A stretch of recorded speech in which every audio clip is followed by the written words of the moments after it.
Betty, I forgot that I was going to ask you this, because you live part-time in D.C., yeah?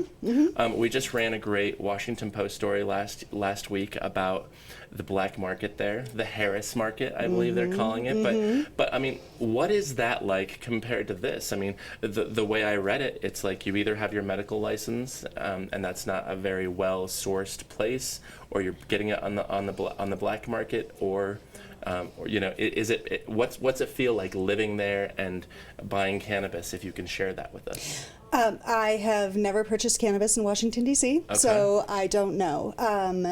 I'm guessing you know somebody who has. I'm thinking that you might know somebody who has. Yes, I know some folks who have purchased cannabis in Washington, D.C.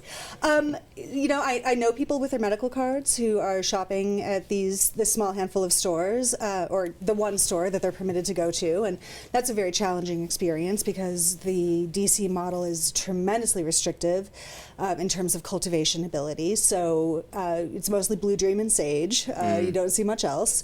And the quantities are very limited. If there's a time when you can buy more than a gram or an eighth in a day, it's really quite spectacular. It's wow. You know, it's an event that you can buy more than an eighth.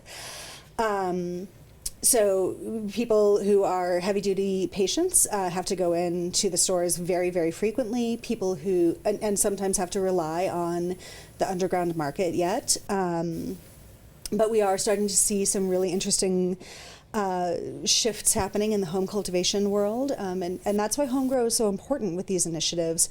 Whether it's Colorado or Washington, D.C. or anywhere else, home grow needs to be protected so that we can ensure people are able to cultivate for personal use. Sure, and that's something they're fighting for in Washington State. You know, there's no home growing allowed in Washington State, which is you know, it just speaks to how different these programs can be. Absolutely. Are you seeing more and more of your friends or colleagues starting to say, hey, I bought my first grow light? Oh, absolutely. Tons and tons of people who are trying to figure out how to cultivate.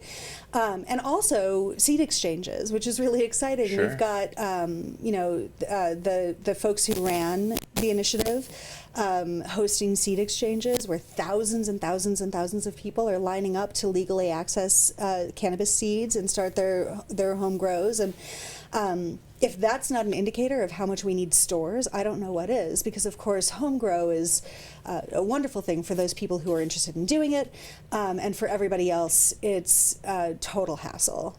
So I think that, you know, in the future market anywhere, what you'll see is stores, and you know, the people who are likely to brew their own beer are also going to be likely to cultivate their own cannabis as a hobby. But fortunately we have that now to undermine the underground market.